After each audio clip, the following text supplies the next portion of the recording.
चलो गाइस, छोटा सा पार्ट हमारा रह गया था।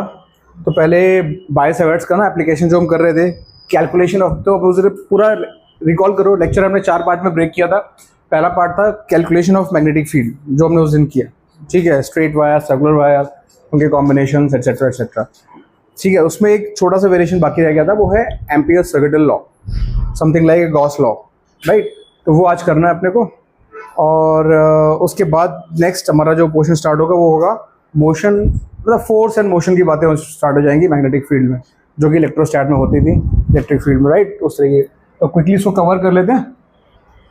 एक चीज़ मैं बताना भूल गया था आपको गाइस, जो एक circular loop, right, circular loop I current flow कर रही है पॉइंट ओ, ठीक है, रेडियस इज आर। तो बी एट ओ मैंने आप लोगों को बताया था mu naught by 2 I by R, right. इसमें एक छोटा सा वेरिएशन बताना मैं भूल गया था कि if there are N turns, if there are N turns, मतलब एक टर्न नहीं है यहाँ पे, ऐसे मल्टीपल ऐसे टर्न्स हैं, राइट। इस तरीके से एन टर्न्स लगाए तो आप खुद समझ सकते हो, हर एक टर्न को हम एक लूप लेंगे तो सबकी मैग्नेटिक फील्ड एक ही डायरेक्शन में आएगी, अंदर अंदर, करंट तो सेम ही होगी, सेम लूप है, सब मैग्नेटिक फील्ड्स ऐड होंगी। तो इवेंचुअली आपकी नेट मैग्नेटिक फील्ड आ जाएगी N times, simply number of turns आपको मल्टीप्लाई करना है, mu naught by 2 I by R. And the same applies to that formula also, a point on the axis, right. यहाँ पे ये are radius था हमारा और ये डिस्टेंस था एक्सिस से एक्स। तो यहाँ पे B at P, B at P normally हमने क्या बोला था भाई, mu naught by 2 I X square, sorry I R square upon X square plus R square to the power 3/2, ये था। अभी इसमें भी अगर ऐसा ही हो जाए, बहुत सारे टर्न्स आ जाएंगे, तो सेम केस उसमें भी हो जाएगा गाइस। इसमें एन टर्न्स आ गए, राइट। तो यहाँ पे भी एन टर्न्स, तो B at P would be N times mu naught by 2 I R square upon X square plus R square to power 3/2। बताना भूल गया क्योंकि सो ऑब्वियस समटाइम्स ना कि नंबर ऑफ टर्न्स अगर एन रहेंगे तो वो एन टाइम्स मल्टीप्लाई हो जाएगी। तो इसको याद रख, कई बार इसको इस तरीके से क्वेश्चन पे दे दिया जाता। ठीक, चलें आगे बढ़े। तो आते हैं अपना next law, which is called ampere circuital law.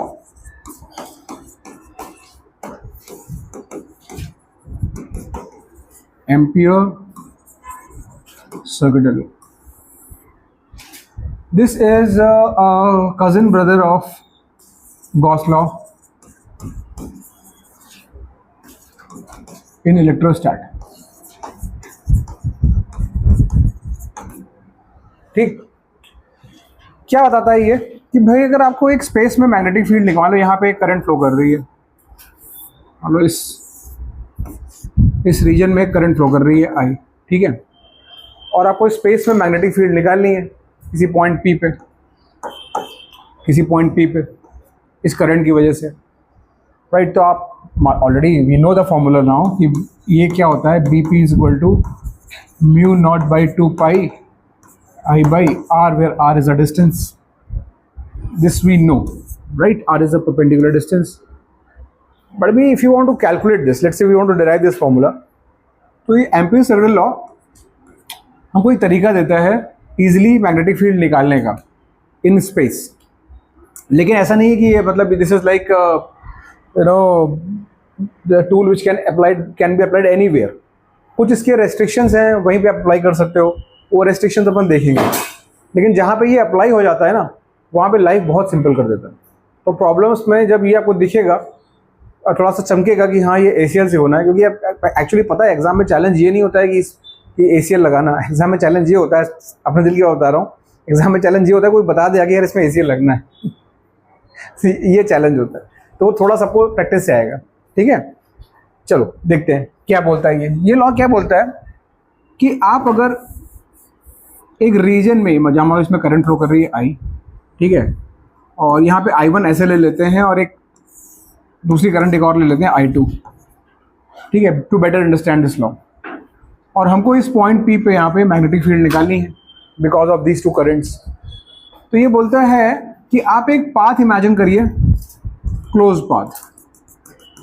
सिर्फ क्लोज पाथ सर्कुलर हो सकता है, रेक्टेंगुलर हो सकता है, कुछ आर्बिट शेप का भी हो सकता है, ठीक है। तो आई एम जस्ट कहते हैं कि we are studying from a template point of view, तो जनरली पाथ हम लोग सर्कुलर लेते, तो ऐसे सर्कुलर बनाया, बट ऐसा नहीं कि जरूरी नहीं, it should be just a close path, ठीक है। तो लॉ ये बोलता है कि भाई ठीक है, मैग्नेटिक फील्ड यहाँ पे कुछ होगी, इसकी वैल्यू कुछ होगी, फिर यहाँ पे इसकी वैल्यू कुछ होगी B2, यहाँ पे इसकी वैल्यू कुछ होगी B3, यहाँ पे इसकी वैल्यू कुछ होगी B4। तो इस क्लोज लूप के हर पॉइंट पे मैग्नेटिक फील्ड कुछ कुछ होगी, हमें नहीं पता क्या होगी, हमें निकालनी है।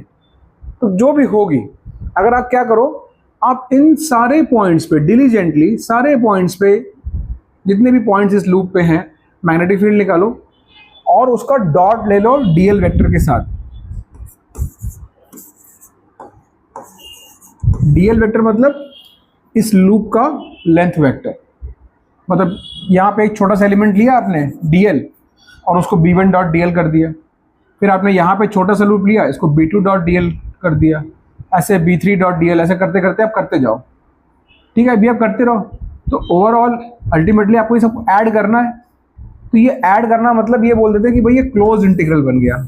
इस साइन का मतलब होता है क्लोज इंटीग्रल, मतलब जो भी आपने लूप डिसाइड किया है उस लूप के हर एक पॉइंट पे इसको निकालो, B dot DL, B dot DL, B dot DL, और ऐड करते जाओ। तो eventually continuous addition is integration, and this integration is happening for a close loop. तो इसको हम बोलते हैं, इसमें लिमिट्स नहीं होती हैं, but in a way it is a limited integration, because इसमें आप जहां से स्टार्ट कर रहे हो वहीं पे क्लोज कर रहे हो पाथ को, इसलिए close integral.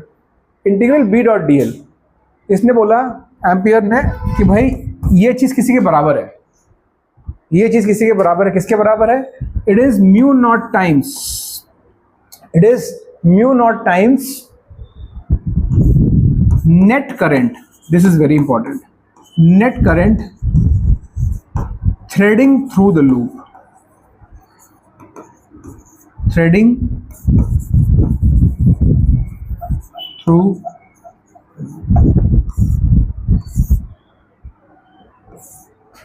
Mu naught times the net current threading through the loop. मतलब ये हो जाएगा, अगर मैं इसको स्पेसिफाई करना चाहूँ इस केस में, तो नेट करंट क्या है भाई? अब इसमें I1 करंट ऊपर जा रही है, I2 नीचे जा रही है, तो आप यहाँ पे बोल सकते हो नेट करंट इस क्लोज लूप में, इस क्लोज लूप में देखो और कुछ नहीं है, I1 है, I2 है, बट ऑपोजिट डायरेक्शन में, तो आप ये बोल सकते हो this will B I1 minus I2 और I2 माइनस I1। वो सिर्फ डिसाइड करेगा कि नेट डायरेक्शन क्या है मैग्नेटिक फील्ड की, बट अल्टीमेटली आपको डिफरेंस नेट करंट आपको यहाँ पे डालनी। इससे फायदा क्या होता है? इससे फायदा ये होता है इस लॉ से कि ये वाली साइड तो फिक्स हो गई यार, क्योंकि आपको दिख जाएगा कि उस लूप में लूप आपका चूज किया होगा, तो लूप आप ऐसे चूज करोगे कि आपको पता होगा कि करंट कितनी जा रही है उसमें से, mu naught is a constant, तो राइट हैंड साइड तो इसका खत्म हो गया। अब अगर समहाउ आप इस इंटीग्रल को कैलकुलेट कर पाओ तो B निकल जाएगा, लेकिन ऑब्वियस सी बात है यार, अगर मुझे इंटीग्रेशन ही करना होता, अगर मुझे इंटीग्रेशन ही करना होता ले देखिए, तो फिर मैं ये नाटक करता क्यों ACL का? मैं सिंपली जो बायो-सावर्ट्स लॉ है, IDL क्रॉस R अपन R³ लगाता हर जगह, उसको इंटीग्रेट कर देता DB निकाल के। ये नाटक क्यों करता मैं? ये नाटक इसलिए किया क्योंकि अगर कुछ रीज़न है, कुछ केस में ये इंटीग्रल सिंपल हो जाएगा। कौन से केस? मान लो B यूनिफॉर्म, कहीं से आप ये चीज़ सोच पाओ, अगर आपको कोई बता दे आके कि बॉस ये B1 B2 B3 सारी वैल्यूज यूनिफॉर्म है, स्पेस में ये मैग्नेटिक फील्ड यूनिफॉर्म है, बदल ही नहीं रही, तो आपका डीएल वेक्टर कहीं भी हो, किधर भी हो, ये B की वैल्यू B रहने वाली है, तो आप क्या कर दोगे? B को बाहर ले लोगे इंटीग्रेशन की, क्योंकि B इज कांस्टेंट। तो if B is uniform over length, loop length, तो आपका ये इंटीग्रल बन जाएगा B close integral DL। Close integral DL क्या होगा? इस लूप की लेंथ। क्लोज इंटीग्रल DL मतलब क्या? DL1 DL2 DL3 इस लूप की लेंथ। तो ये आ जाएगा B इंटू लूप लेंथ। और यहाँ पे आ जाएगा mu naught times I1 minus I2। अब यहाँ पे मैंने दो करंट दिखाए, इसका मतलब ये नहीं तीसरा भी हो सकता था, मान लो एक और होता I3 इस तरीके से, तो I1 plus I3 minus I2। Ultimately net current देखना है थ्रेडिंग थ्रू द लूप, लेकिन काम आसान हो गया कि लूप लेंथ आपको पता होगा 2, जैसे ये रेडियस आपने, ये पॉइंट P था, ये रेडियस आपने लिया था R, तो ये जाएगा 2 पाई R। अब ये 2 पाई R हो गया, B निकल गया, 2 पाई R को उधर भेज दो, B निकल गया, राइट। सो इसी को यूज़ करके हम अभी अपना जो ये वाला फॉर्मूला है ये क्विकली डिराइव कर लेंगे। ठीक, बात समझ में आ गई। इसका लूप का लॉ का मतलब क्या है, आपको लूप देखना है, वहाँ पे गॉस में सरफेस होती थी, क्लोज सरफेस, यहाँ पे लूप है। आपको देखना है कि मेरे लूप के अंदर कितनी करंट आई है, लूप के अंदर कितनी करंट आई है, ये चीज़ मेन चीज़ है। ठीक है, अभी कुछ एग्जांपल्स करेंगे जिसमें चीज़ें और क्लियर होगी। इसके अंदर कितनी करंट कंटेन हो रही है उससे मतलब है, और उसको म्यू नॉट टाइम्स लिखना है, और इधर वाला पार्ट तो फिक्स है, बी डॉट डी। ठीक, तो चलो एक एग्जांपल करते हैं। इसका पहला जो अपना ये है magnetic field due to infinitely long current carrying straight wire. ठीक है, तो भाई देख लो, ये अपना वायर है, ये अपना वायर है, इसमें आई करंट फ्लो कर रही है, एक पॉइंट P, यहाँ पे मैग्नेटिक फील्ड निकाल ली है, डिस्टेंस जो है वो R है। यहाँ से हमने एक लूप बना लिया, एम्पीरियन लूप, इसको बोलते हैं एम्पीरियन लूप। जैसे वहाँ गॉसियन सरफेस होता है, यहाँ बोलते हैं एम्पीरियन लूप। तो एक एम्पीरियन लूप इमेजिन कर लिया, पॉइंट P से पास होता हो, अब लगा दिया यहाँ पे लो। अब यहाँ पे क्या बोल रहे हैं भाई, मैग्नेटिक फील्ड यूनिफॉर्म। क्यों है यूनिफॉर्म यार, ये इन्फिनिटली लॉन्ग वायर है, मान लो ये इन्फिनिटली लॉन्ग वायर है, ठीक है। तो इससे पॉइंट P लेके आपने पॉइंट P यहाँ लो या यहाँ लो, अगर सेम डिस्टेंस पे ले रहे हो, अगर ये सारी डिस्टेंस R, ये R सब R है, तो इस सर्किल पे किसी पॉइंट से कुछ खास दोस्ती तो है नहीं इस वायर की। All the points are symmetrical from this infinitely long wire perspective. तो अगर इसमें यूनिफॉर्म, यहाँ पे मैग्नेटिक फील्ड हम B बोलें, तो यहाँ पे B नॉट या B1 क्यों बोलेंगे, क्योंकि ये पॉइंट भी R डिस्टेंस पे, ये पॉइंट भी R डिस्टेंस पे, तो इसका मतलब मैग्नेटिक फील्ड यूनिफॉर्म है। मैग्नेटिक फील्ड यूनिफॉर्म है तो Gauss law, sorry Amperian law क्या बोलता है कि close integral B dot DL is equal to mu naught times. अब यहाँ पे करंट कितनी है, सिर्फ और सिर्फ I करंट जा रही है, तो ये होगा mu naught times I। B uniform है, तो ये आ गया close integral DL is equal to mu naught times I। ओहो, mu naught times I DL, तो ये हो गया 2 पाई R, तो B into 2 pi R close integral DL is 2 pi R is equal to mu naught times I। तो वही आपका favourite formula आ गया जो आप यूज़ करते आए उस दिन, mu naught by 2 pi I by R। ये डेरिवेशन कभी कभी बोर्ड एग्जाम में आता है 2 नंबर के लिए, राइट। ठीक, तो मतलब यहाँ पे ये समझो कि ये हम लगा कहाँ पे सकते हैं, ACL एम्पियर सर्कुलर लगाने के लिए 3 कंडीशन हो सकती, 3 कंडीशन हो सकता है। तो B यूनिफॉर्म हो, B इज यूनिफॉर्म, तब ये काम देगा क्योंकि इंटीग्रेशन से बच जाएंगे अपना, या फिर B 0 हो सब जगह। ये तो सर ये B 0 तो निकाल के हो रहे हैं, बट एनीवेज थ्योरी में ऐसा लिखते हैं, बोर्ड में से क्वेश्चन आते हैं कि when we can apply ACL, तो या तो B यूनिफॉर्म हो जाए या B 0 हो जाए। एक और कंडीशन है जो हम सॉलिनॉइड के केस में करेंगे, एक और कंडीशन है कि यार B डॉट DL, अगर हम किसी तरीके से ये असर्टन कर पाए, हमें B नहीं पता, पर हमें B की डायरेक्शन पता है, और हमें ये पता है कि B की डायरेक्शन और DL वेक्टर परपेंडिकुलर है। ये हमें पता है कि B की वैल्यू से मतलब नहीं है हमको, हमें नहीं पता, लेकिन B की डायरेक्शन और DL की डायरेक्शन परपेंडिकुलर है, तो ये प्रोडक्ट 0 आएगा। तो ये 0 आने वाला है, इसका मतलब तब भी हम लगा सकते हैं कि भाई ठीक है निकल जाएगा। तो यहाँ से बोल सकते हैं B and DL are perpendicular. इन 3 केस में हम ACL लगा सकते हैं। बेसिकली इसका हम यूज़ करेंगे सॉलिनॉइड में, इसका हमने यूज़ यहाँ पे कर ही लिया, ठीक है। अब इसी का एक थोड़ा सा एक्सटेंशन है, इन्फिनिटली लॉन्ग वायर का छोटा सा एक्सटेंशन है जो कि आजकल बहुत पूछा जा रहा है, पिछले 4-5 साल से इसकी धूम मची हुई है जेईई मेंस एडवांस में, तो वो क्वेश्चन हम जो है वो थ्योरी की तरह पढ़ लेते हैं उसको, ठीक है, बोर्ड्स में भी बहुत आ रहा है। Magnetic field, next put heading magnetic field due to a long, मतलब infinitely long cylindrical wire.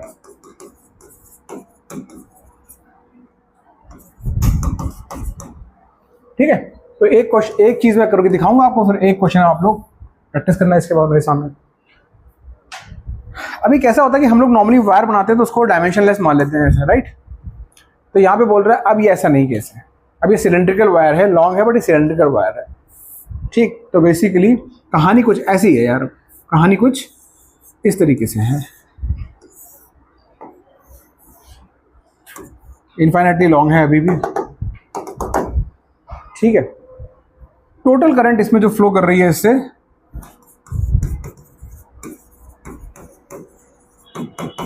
That is given as I. अब यहां पे हमें मैग्नेटिक फील्ड निकालनी है एक पॉइंट P पे जो कि है R डिस्टेंस पे, ठीक है, और इसकी रेडियस जो है वो A दी हुई है, A is the radius of the cylinder. अब यहाँ पे कुछ कंडीशन है, पहली कंडीशन है अपनी when R is less then A, ठीक, और दूसरा कंडीशन है when R is greater then और इक्वल टू, ठीक। मतलब पहला पॉइंट, पहले क्या R is less then A मतलब क्या हो गया, इससे कम है, इससे तो मतलब पॉइंट P कहीं होगा, पॉइंट P यहाँ कहीं होगा, ये है R is less then A। तो यहाँ पे हम एम्पीरियन लूप लगाएंगे, यहाँ पे हमने बनाया एम्पीरियन लूप जैसे पिछली बनाया था, ठीक है। तो यहाँ पे क्या लिखेंगे हम, यहाँ पे लिखेंगे भाई integral close integral B dot DL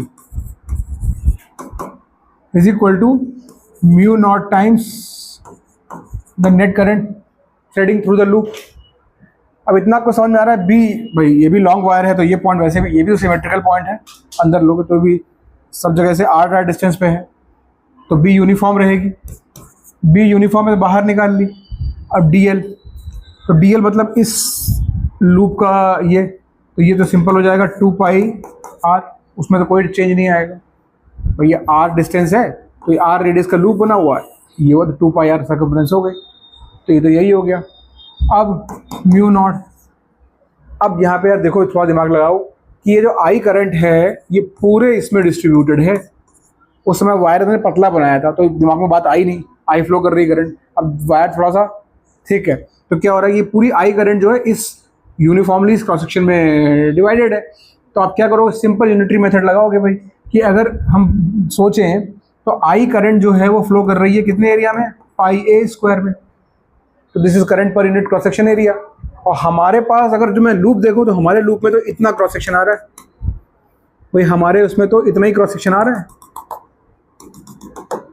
तो हमें पूरी आई से मतलब थोड़ी ना, हमें तो सिर्फ इस एम्पीरियन लूप के अंदर कितनी करंट आई है, तो इसका ये है करंट पर यूनिट एरिया, इसको आप मल्टीप्लाई कर दोगे अपने रेलेवेंट एरिया से, आपका रेलेवेंट एरिया है पाई R स्क्वायर, आपका रेलेवेंट है पाई R स्क्वायर, तो this is current per unit area into the area you are interested. तो ये वाली इतनी वाली करंट आ गई जो इससे पास हो रही, इसमें एक अजम्पशन है और रहता ही है कि current is uniformly distributed, current is, इसलिए बोल रहा हूँ कि एडवांस में कभी कभी उसको खेलते हैं, यहाँ पे करंट डेंसिटी को थोड़ा सा चेंज करा देते हैं तो इंटीग्रेशन लग जाता है, बस कोई दिक्कत नहीं, ठीक है। Current is uniformly distributed. Non uniform का क्वेश्चन कराऊंगा मैं, ठीक है, आज नहीं। तो यहाँ से पाई से पाई करो हैप्पी बर्थडे, ठीक, और यहाँ से हो गया हमारा एक R से एक इसका हैप्पी बर्थडे, ठीक है। तो ये आ गया B is equal to mu naught by 2 pi को भेजो इधर, और ये आ गया IR by A square, IR by A square. ये R कब, जब R जो है लेस देन A है, क्योंकि जब तक लेस देन A रहेगा ये current will never be complete, so you will always have this formula. ठीक, अब यार थोड़ा सा इसके मैनिपुलेशंस हैं। इस फॉर्मूले को हम इस तरीके से देख सकते हैं कि ये I by A square, I by A square मतलब ये करंट डेंसिटी हो गया।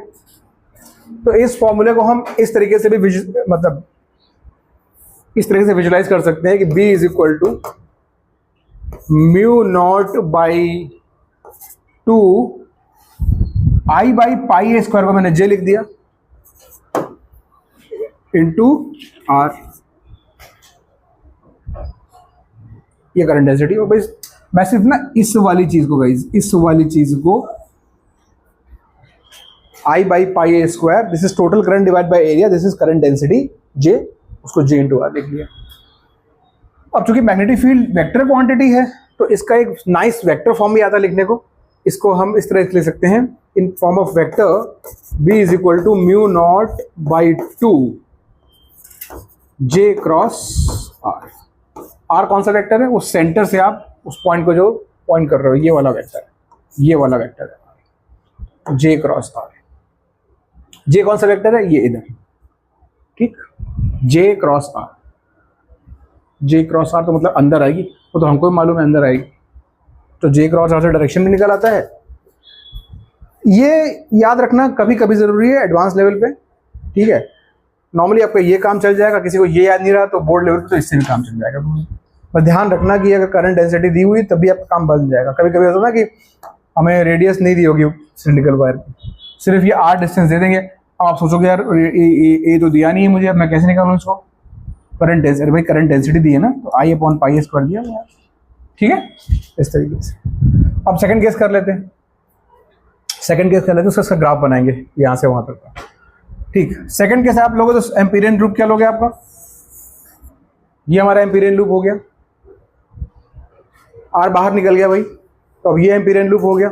अब ये हमारा एम्पीरियन लूप हो गया, तो यहाँ पे क्या आ जाएगा? इधर कुछ चेंज नहीं आएगा, इधर में क्या चेंज आने वाला है? ये तो अभी भी B इंटू 2 पाई R है, ठीक है।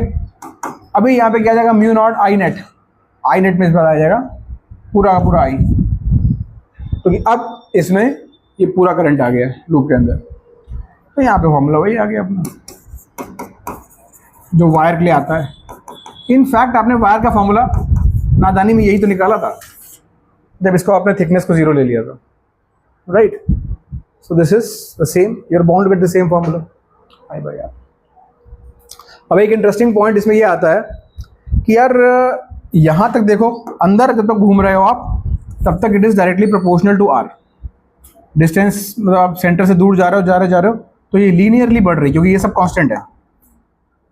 और जैसे आप सरफेस पे आए उससे बाहर निकल गए तो ये तुरंत बाय R के रेट से गिरना शुरू हो जाएगी। तो इसका ग्राफ अगर आप बनाओगे, इसका ग्राफ अगर माय डिफरेंस बनाओगे, let's say this is R and this is B, ठीक है। तो पहले तो ये लीनियरली बढ़ेगी इस तरीके से, फिर जैसे ही R is equal to A आएगा ये इस तरीके से 1 by R के प्रोपोर्शन से गिरना शुरू हो जाएगी। सो this is the variation which sometimes it is asked in the examinations, okay.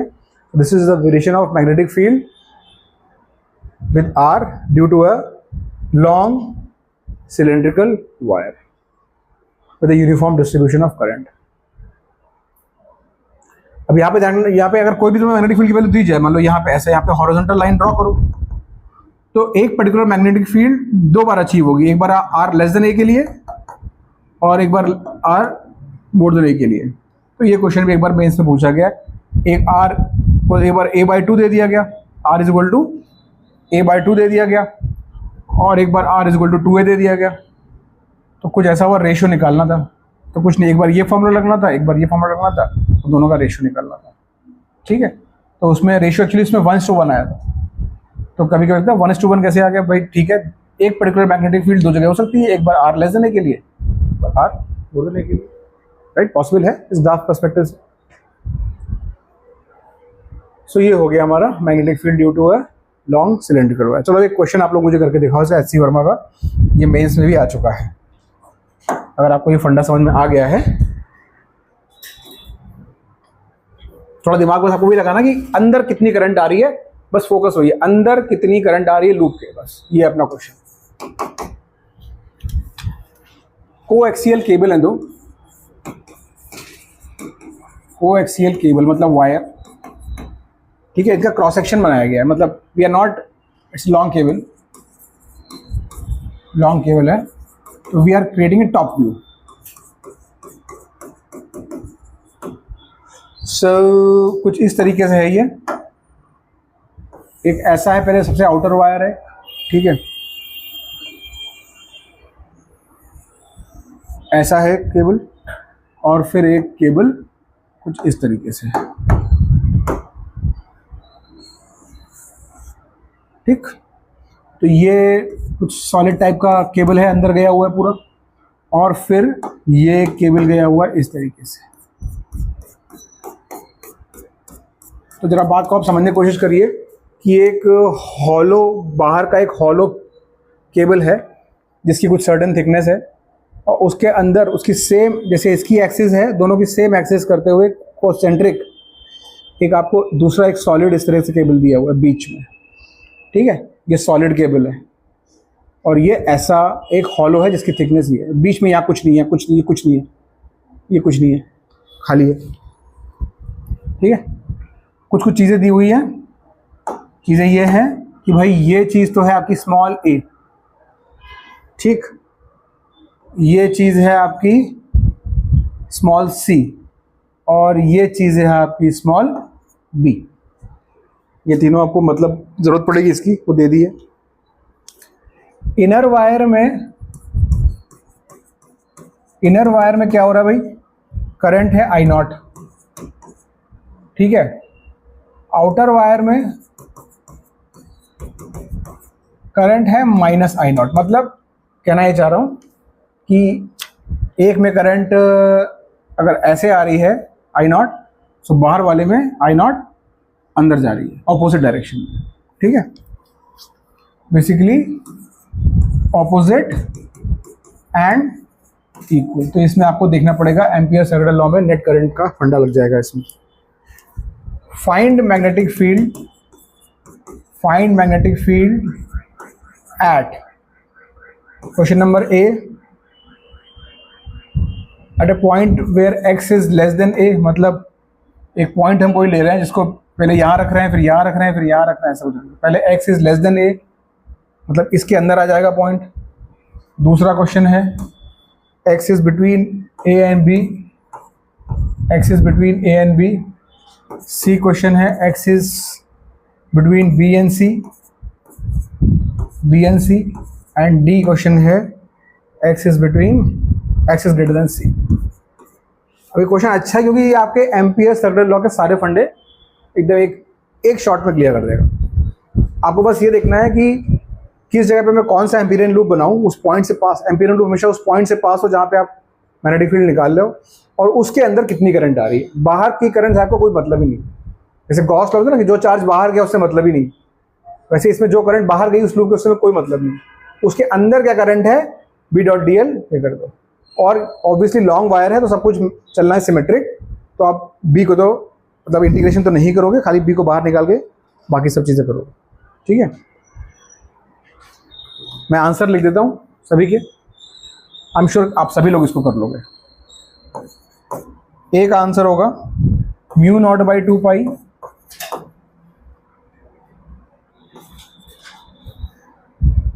I naught by A square X. B part का आंसर आएगा mu naught by 2 pi I naught by X, ठीक है। C part का answer आएगा mu naught by 2 pi I naught by X, C square minus X square upon C square minus B square. ये C part का answer, ये answer लिख रहा हूँ इसमें, यहाँ से आंसर्स हैं, ठीक है। और डी पार्ट का आंसर वुड बी 0।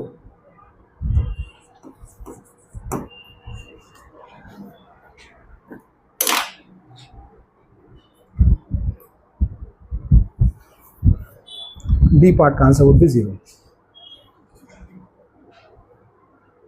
एकदम सिंपल क्वेश्चन है,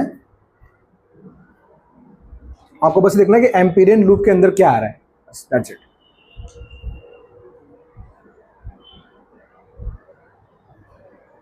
थोड़ा सा एरिया वेरिया कैलकुलेशन होंगे।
एक्चुअली फर्स्ट पार्ट तो कुछ डिफरेंस है ही नहीं जो हमने भी किया।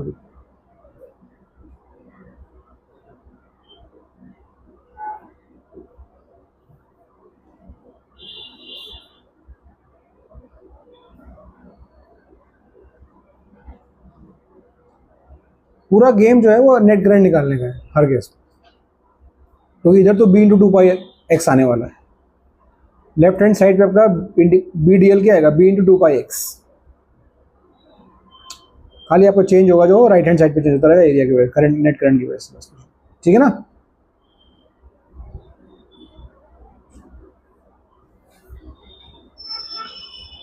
आई होप आप सभी लोग ये कर लोगे, इसमें मतलब ऐसा कुछ भी तोड़फोड़ नहीं है, just give you perspective of things, ठीक है। ये वाला तो सेम ही केस है जो हमने किया था, यहाँ पे एम्पीरियल लूप कैसा होगा ऐसा, तो सेम वही आंसर आएगा जो उसमें आएगा। जो डी पार्ट है, डी पार्ट में देखोगे तो क्या हो जाएगा, आई नॉट करंट इधर जा रही है, आई नॉट करंट इधर जा रही है, तो जीरो हो गया करंट, तो जीरो हो गया।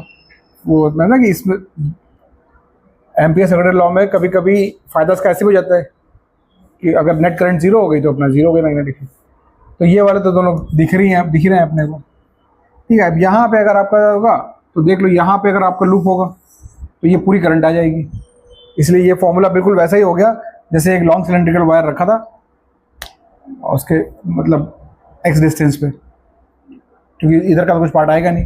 जब आप यहाँ पे लोगे तो इसकी तो पूरी आएगी, बस आई नॉट ये वाली पूरी आएगी और ये वाली यूनिटी मेथड से निकालनी पड़ेगी आपको।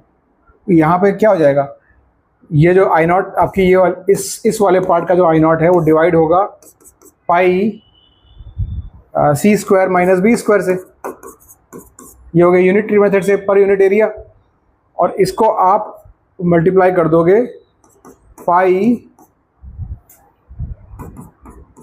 ये हो जाएगा बेसिकली यहाँ पे है तो X square minus B square, या C square minus X square, इतना होगा ना। नहीं sorry this will be pi X square minus B square, हाँ ये इतना, ये वाला एरिया है।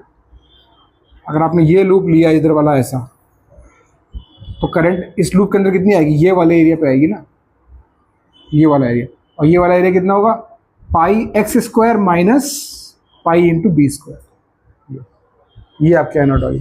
तो बस उसके बाद कैलकुलेशन सिंपल हो जाएगी, ठीक है ना। तो मैं इसको एंटर सॉल्व नहीं कर रहा हूँ, leaving it to you guys to get to the answer. मैंने लिख दिया यहाँ पे, कर लीजिए इसको आप लोग, ओके। चलो आगे बढ़ते हैं, अब जाते हैं magnetic field due to solenoid. ये भी बहुत ही ज़्यादा इंपॉर्टेंट पॉइंट है, मतलब एडवांस में भी कभी कभी से क्वेश्चन आते हैं, अभी भी इजी होता है पार्ट ये। Magnetic field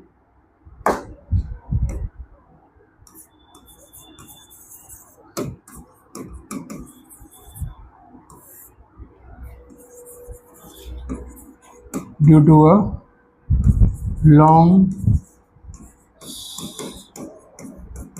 solenoid. सोलेनॉइड क्या होता है? आपके पास कॉपर या कोई कंडक्टर वायर हो, उसको आप ऐसे रैप कर दो किसी इंसुलेटिंग मटेरियल या किसी और अच्छे सॉफ्ट आयरन कोर के ऊपर, या सिर्फ ऐसे ही लपेट दो, अंदर कुछ भी ना हो, ठीक है, वैक्यूम भी चलता है।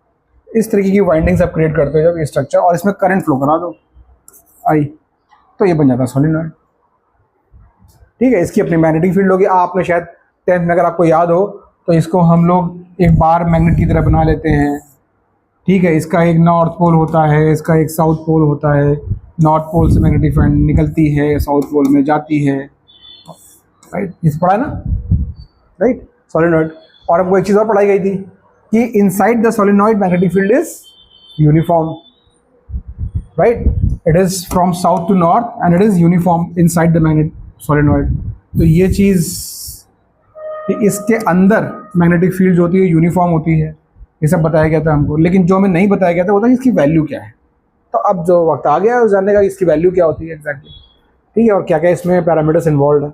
पहले तो हमने ये देखा इस लॉन्ग क्यों बोला हमने, लॉन्ग क्यों, लॉन्ग इसलिए बोला कि हमें कुछ सर्टन एजम्पशंस में काम करना है, और वो एजम्पशंस जो है वो लॉन्ग सोलेनॉइड के लिए ही ट्रू होते हैं। ठीक है, तो लॉन्ग की डेफिनेशन क्या है? लॉन्ग की डेफिनेशन ये है कि इसकी लेंथ और इसकी जो रैपिंग की जो रेडियस है R is very very less than L. ये लॉन्ग का मतलब है। लॉन्ग का मतलब ये नहीं कि यहाँ से लेके कोकने चौक तक बना दी सोलेनॉइड, ऐसा नहीं है। लॉन्ग का मतलब ये है कि इसकी जो रेडियस है उसकी लेंथ के कंपैरिजन में बहुत बहुत कम है। That's what long means. तो ये हमारे एजम्पशन में रहेगा, प्रॉब्लम बोले या ना बोले, क्योंकि हमको सिर्फ लॉन्ग ही पढ़ाया जा रहा है और लॉन्ग ही हम पढ़ेंगे। इसलिए अगर नहीं लॉन्ग बोला तो मान लेना लॉन्ग, तो यही फॉर्मूला आपको पता होगा।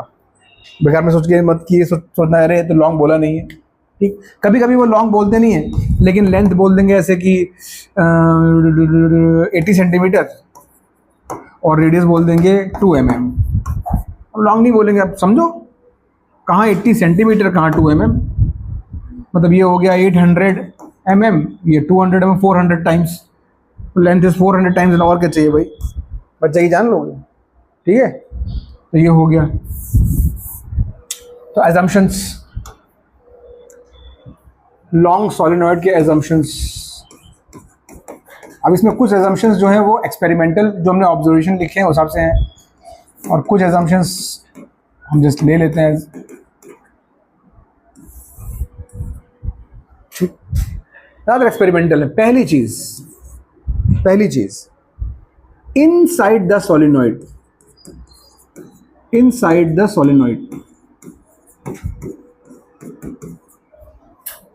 Magnetic field is uniform.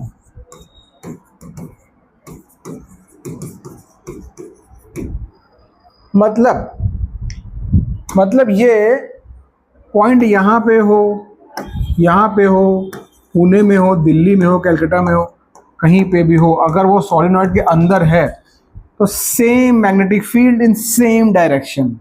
Uniform का मतलब ये नहीं खाली वैल्यू बराबर हो गई, same magnetic field same direction. तो डायरेक्शन क्या होगी? Direction is always along the axis. मतलब अलोंग द एक्सिस ऐसे भी हो सकती है, ऐसे भी हो सकती है, लेकिन होगी along the axis of the solenoid. तो ये एक सॉलिड एजम्पशन हमारा है। Inside the solenoid B is uniform and always along the, अरे भाई, एक्सिस ऑफ सोलेनॉइड। अब ये एजम्पशन हमें कोई बताएगा नहीं, ये बस हमको मान के चलना है। अभी जेईई एडवांस का क्वेश्चन कराऊंगा मैं, तो उसमें ऐसे ही था, ये एजम्पशन उन्होंने बोला नहीं था, आपको उसमें अंडरस्टूड था कि बच्चा ये चीज़ अपने आप गैस करेगा। ठीक है, क्योंकि पढ़ाया जाता है। दूसरी चीज़ ये है, आउटसाइड द सोलेनॉइड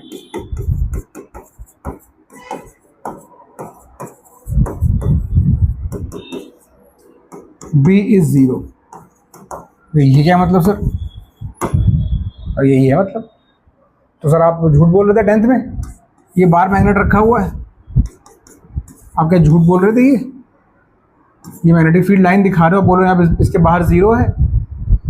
हम ये बोल रहे हैं कि ये हमारी सोलेनॉइड है तो इसके बाहर स्पेस में मैग्नेटिक फील्ड 0 है इस सोलेनॉइड की वजह से।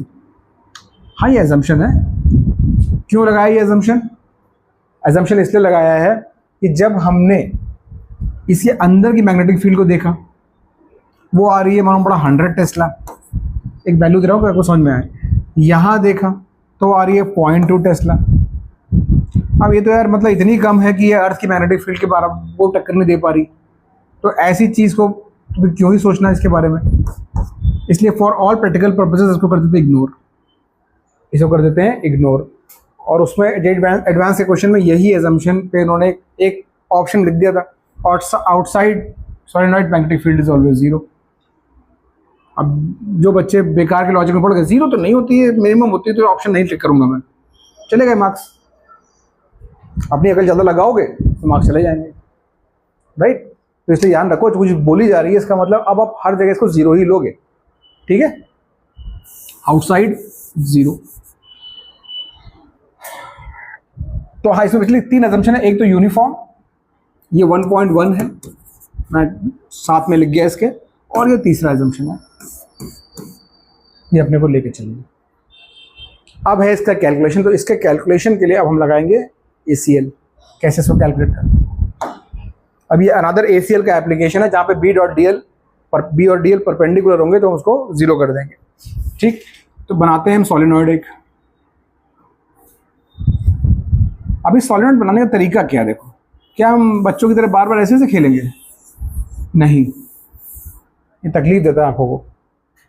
अब हम बताएंगे सोलेनॉइड कुछ इस तरीके से।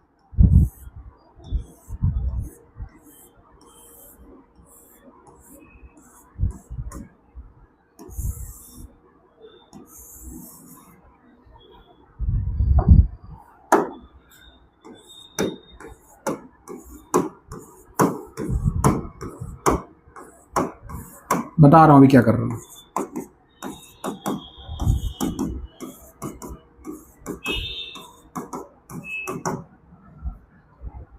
एक्चुअली है क्या, ये है यही। मैंने बस ये आउटर लाइन दिखाई है और ये इनर लाइन दिखाई है। अब किसी भी पॉइंट पे देखोगे तो करंट या तो अंदर जा रही होगी या बाहर आ रही होगी। अगर ऊपर की साइड अंदर जा रही होगी तो उसी लूप में नीचे की साइड बाहर आ रही होगी। तो क्या किया, एक कन्वेंशन है, यहां से करंट बाहर आ रही है तो मतलब वाइंडिंग कुछ ऐसे गई हुई है, तो ये लूप है, ये करंट बाहर आ रही है तो ये डॉट, और बाहर आके फिर ये गई अंदर तो ये क्रॉस। तो ये दिखाने का तरीका हो गया सोलेनॉइड, ये दिखाने का तरीका हो गया इजीली, ठीक। तो समझ जाओ कि इन सब जगह से वाइंडिंग्स हैं, ये सब वाइंडिंग्स हैं।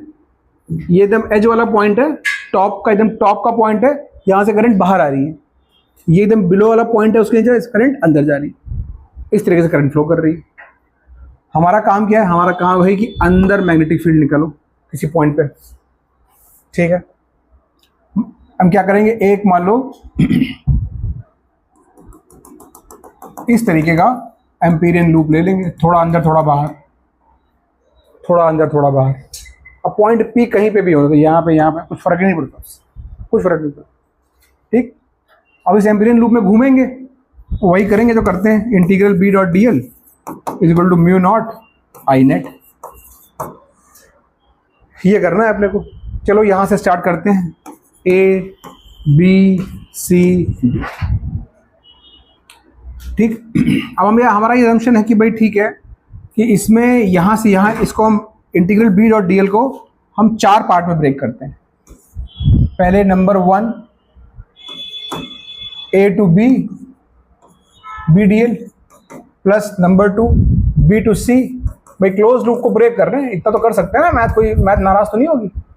क्लोज लूप को ब्रेक कर रहे हैं बस, A to B B.dl, B to C, फिर C to D, B D L, और बी डी एल यार, और प्लस D2 वापस है। ठीक, ए पे चले थे, ए पे खत्म कर दिया तो कोई नाराज नहीं होगा भाई, क्लोज लूप ले लिया हमने। बी डी एल यार, डी टी क्या हो रहा है मेरे स्मार्ट पर, 11वीं क्लास में वो कैलकुलस चल रही थी। ठीक है, एनीवेज ओके, ये हो गया mu naught times I net.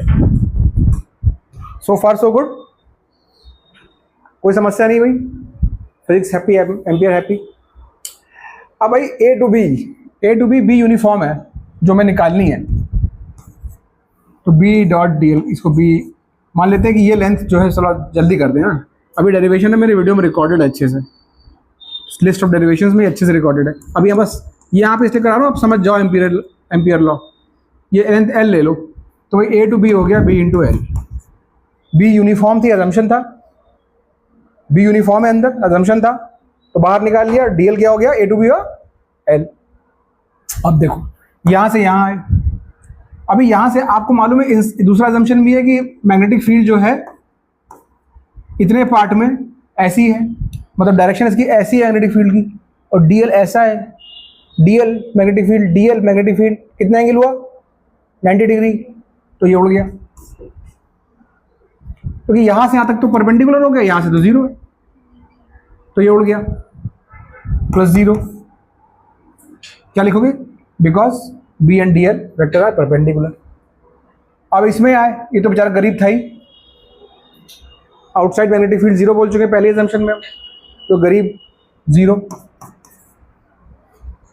A to D same as C to D, यहाँ से यहाँ तक जीरो मिलेगा मैग्नेटिक फील्ड, यहाँ पे आ भी गया तो क्या हुआ, मैग्नेटिक फील्ड ऐसे, डीएल वेक्टर ऐसे, जीरो परपेंडिकुलर। अब मेन आएगा भाई आई नेट निकालना, आई नेट। अब भाई समझो रहा बात को, ये लेंथ में जितने टर्न्स आ रहे होंगे, अगर मान लो आप एक मानो कि पर करंट जो है वो हर लूप से आई जा फ्लो कर रही, मतलब ये वाला केस है, ये वाला केस है भाई। करंट अगर यहाँ से आई जा रही तो हर लूप में आई आएगी ना, डिवाइड थोड़ी ना हो रही है, हर एक लूप में आई आ रही है। हमने काटा है क्रॉस सेक्शन यहाँ से यहाँ का लेंथ एल वाला, तो इसमें हमने एम्पीरियन लूप बनाया था, तो इसमें से अगर थ्रेडिंग थ्रू इस लूप देखेंगे, थ्रेडिंग थ्रू दिस लूप, तो एक ये लूप आ गया, इसमें करंट आई फ्लो कर रही है, एक ये वाला लूप आ गया, और एक ये तीसरा लूप आ गया, ये भी नहीं आया, ये भी नहीं आया, 3 लूप आए और तीनों में आई आई आई, तो 3 आई करंट। नेट करंट कितनी हुई, 3 आई, एक ये वाली आई और एक ये वाली आई और एक ये वाली आई। तो इसका मतलब ये है कि अब ये 3 तो दिख रहा है तो समझाने के लिए पता है आपको, लेकिन नॉर्मली क्या होगा, आप बोलोगे एन एक नया क्वांटिटी, यहाँ पे एक नई क्वांटिटी डिफाइन करेंगे हम, N is number of turns per unit length. जब सॉलिनॉइड को डिजाइन करता है ना, तो स्पेसिफिकेशन आपको बता देता है कि भाई मेरे number of turns per unit length ये है, this is part of the design of the solenoid, number of turns per unit length. तो आपको मालूम है कि आई टाइम्स नंबर ऑफ टर्न्स करना पड़ेगा आपको नेट करंट के लिए। वहां पे 3 थे तो हमने 3 आई बोला था, अब यहाँ पे हमें कुछ नहीं, कितने हो सकते हैं, तो आई हर एक से होगी और नंबर ऑफ टर्न्स जो मेरी इतनी लेंथ में आ गए। अब इतनी लेंथ में कितने टर्न्स आएंगे भाई, I into N into L. भाई N is the number of turns per unit length, और ये मेरी लेंथ है टोटल, ये वाली एल। तो इसका मतलब क्या आ गया भाई, बी ये हो गया mu naught times I net, ये है मेरी आई नेट, बस जोड़ दो। So B into L is equal to mu naught times I net, which is I into N into L. This is my net current. L से L तो होना ही था, हैप्पी बर्थडे, तो B is equal to mu naught N I. This is the formula, B is equal to, the formula है बहुत important, magnetic field inside a solenoid. ओहो magnetic field, notes में जाना चाहिए कैप्शन बोल सकते magnetic field due to a solenoid, लेकिन कहाँ? Inside, inside, outside zero. Direction कैसे जज करेंगे? डायरेक्शन जज करने का तरीका क्या है? देखो, होगी तो इसके एक्सिस के अलॉन्ग, म्यू नॉट में होगी तो एक्सिस के अलॉन्ग, या ऐसे होगी कि ऐसे होगी, वो कैसे जज करो, इंपॉर्टेंट है। करंट यहां से बाहर आ रही है और यहां अंदर जा रही है, इसका मतलब लूप ऐसा हो रहा है। करंट यहां से बाहर आ रही है ना, तो अगर आप लपेटोगे अपना हाथ in the direction of loop of current, तो आपको ऐसे लपेटना पड़ेगा, यहां से बाहर आ रही है और यहां से अंदर जा रही है, यहां से बाहर आ रही है अंदर जा रही है, यहां से बाहर आ रही है अंदर जा रही है, तो थंब कहाँ आएगा? इधर आएगा। इसका मतलब इस केस में जो डायरेक्शन, इस सेटअप में डायरेक्शन मैग्नेटिक फील्ड ये हो। अगर आप उल्टा कर दो, क्रॉस क्रॉस क्रॉस ऊपर ले आओ, डॉट डॉट डॉट नीचे ले आओ, तो क्रॉस ऊपर गए, मतलब यहां से अंदर जा रही है, अंदर यहां से बाहर, अंदर यहां से बाहर, अंदर यहां से बाहर, तो थंब कहाँ आएगा? तो उसको सिंपल है। और बहुत सारे रूल्स हैं, वो रेगुलेशंस हैं, वो सब ये है, वो सिंपल बता रहा हूँ आपको। थ्योरी, ये कोई रूल कोई नहीं पूछेगा, ये कोई 10th का एग्जाम नहीं कि राइट हैंड थंब रूल, कोई नहीं है ना, बोर्ड में भी है नहीं आएगा। आपको बस जज करना आना चाहिए। This is the easiest way to जज, this is the easiest way to जज, ठीक है ना। तो डायरेक्शन हो गई, वैल्यू ये है, तो आप देख रहे हो कि डायरेक्शन भी हर जगह सेम है, सेम डायरेक्शन, और value mu naught is a constant, N is a constant, I is constant, तो value is constant, that's why इस पूरे रीजन में यूनिफॉर्म मैग्नेटिक फील्ड रहती है। इसीलिए सॉलिनॉइड के केस को लेके बहुत सारे क्वेश्चन बनते हैं। पहले क्वेश्चन का डोमेन क्या होगा? सॉलिनॉइड बनाएंगे, उसके अंदर यूनिफॉर्म मैग्नेटिक फील्ड जनरेट कराएंगे इससे, तो पहले इस फॉर्मूले का टेस्ट होगा आपका, फिर आपसे ये डायरेक्शन जज करवाएंगे, फिर यहाँ पे अलग अलग चीज़ें रखेंगे, यहाँ पे कॉइल रखेंगे, उसको घुमाएंगे, ठीक है, उस पर टॉर्क निकलवाएंगे, उस पर फोर्स निकलवाएंगे, ठीक। तो इस तरह की चीज़ें आपसे वो करवा सकते हैं, एसएचएम करवा सकते हैं, किसी कॉइल को रख के उसको यूनिफॉर्म मैग्नेटिक फील्ड में ट्विस्ट करके छोड़ सकते हैं, वो एसएचएम करेगी, तो वो भी निकलवा सकते हैं, वो खेल सकते हैं इसके साथ। क्योंकि आपको अगर ये पता है कि ये यूनिफॉर्म मैग्नेटिक फील्ड है, इसके अंदर कॉइल रख दिया, तो दो कॉन्सेप्ट जुड़ जाएंगे। यूनिफॉर्म मैग्नेटिक फील्ड के अंदर एक करंट कैरिंग कॉइल रखी है, तो वो एक अलग मॉड्यूल हम पढ़ने वाले हैं, तो वो और ये जुड़ जाएगा, है ना। तो इस तरीके से वो आपको सवाल बना के दे सकते हैं, बहुत सवाल बनते हैं इसमें, ठीक। तो म्यू नॉट एन आई ये हो गया अपना फॉर्मूला। यहाँ से हमने एक एम्पियर सेक्टर लॉ का एक और एग्जाम्पल देख लिया, जहाँ पे हमने क्या फायदा उठाया, हमको बी की वैल्यू नहीं पता थी, लेकिन बी डॉट डी एल 0 है ये पता कर दिया, उससे ये हमारा पार्ट निपट गया, ठीक है। कुछ क्वेश्चंस?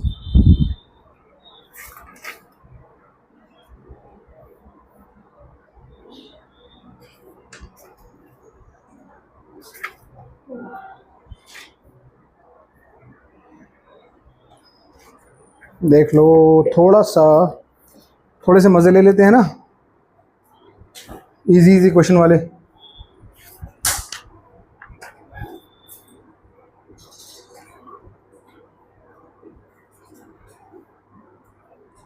पेज नंबर 196 पे गाइस,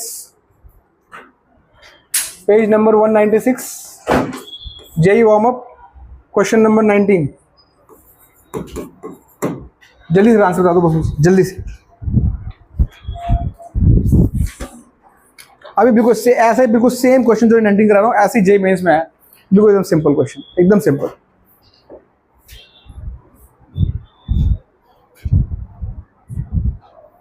सीधा एसीएल एप्लीकेशन करने बोल रहा है, सीधा बोल रहा है एसीएल लगा दो।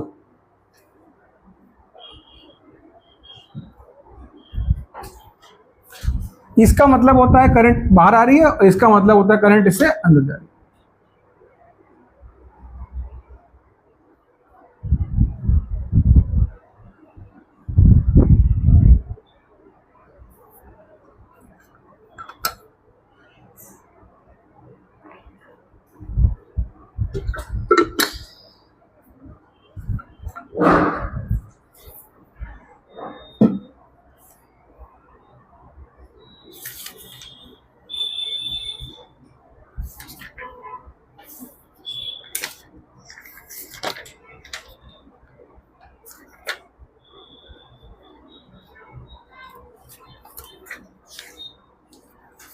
हो गया?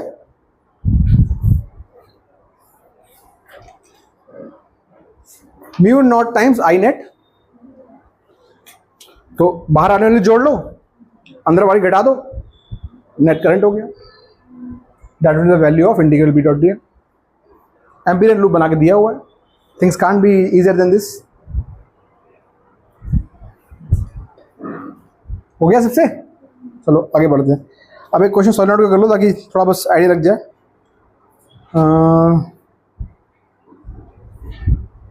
क्वेश्चन नंबर पेज नंबर 174 पे क्वेश्चन नंबर 4। मैं सिर्फ आपको एकदम अभी बस थोड़ा सा हल्का फुल्का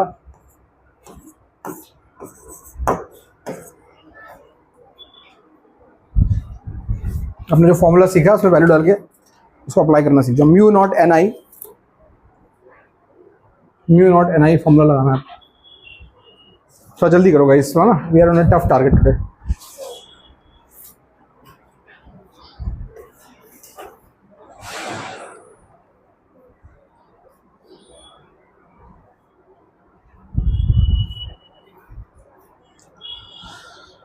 हाँ,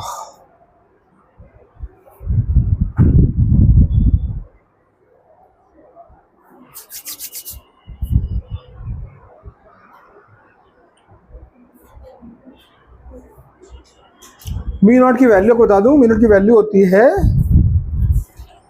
अगर सिर्फ म्यू नॉट चाहिए अपने को लाइफ में, इसकी वैल्यू होती है 4 पाई इंटू 10 की पावर -7।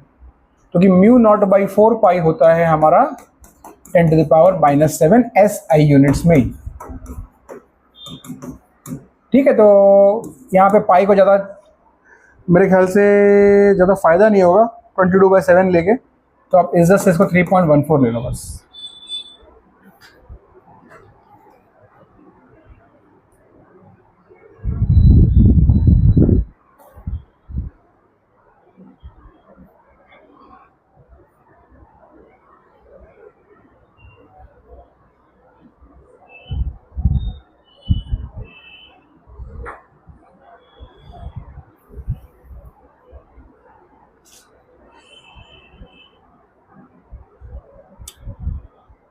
ठीक है, तो आपको सिर्फ यही करना है, B is equal to mu naught N I.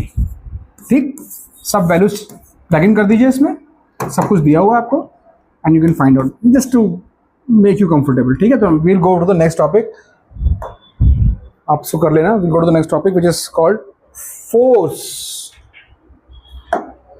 Force on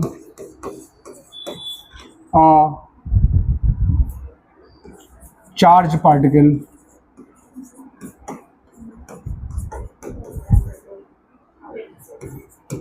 in a, पहले यूनिफॉर्म करेंगे, यूनिफॉर्म पे बहुत ज़्यादा कॉम्प्लिकेशन इसी में बन जाते हैं। फिर जेई एडवांस के लिए थोड़े से नॉन यूनिफॉर्म क्वेश्चंस भी हम लोग करेंगे। यूनिफॉर्म मैग्नेटिक फील्ड, यहाँ से हमारा अलग डायमेंशन ऑफ चैप्टर शुरू हो रहा है। Kind of a new chapter you can see. Force on a charge particle in a uniform magnetic field. अभी यहाँ पे क्या होगा, मैग्नेटिक फील्ड कैसे निकली है, कौन बना रहा है, ये सब नहीं होगा, वो खुद दी रहेगी। इतने टेस्ला है, उतना टेस्ला है, ये डायरेक्शन है, सब दिया रहेगा। इनफैक्ट एनसीईआरटी जो है मैग्नेटिक फील्ड यहीं से स्टार्ट करता है चैप्टर, जो हमने अभी तक किया Biot Savart's and all that. NCERT उसको बाद में लेके आता है, वो मुझे कम पसंद आता है क्योंकि पहले हमको बी की वजह से फोर्स निकालना है और बी कैसे निकलेगी ये पता नहीं है, या बी पता नहीं है तो फिर मज़ा नहीं आता है ना। तो इसलिए पहले वो करते हैं फिर ये। ठीक, अब पर्सपेक्टिव एकदम बदल गया है। मैं फिर से बोल रहा हूँ, ये कौन बना रहा है, कैसे बना रहा है, ये हमारे लिए इम्पोर्टेंट नहीं रहेगा। ये बनी हुई होगी, इसकी एक वैल्यू में गिवन होगी।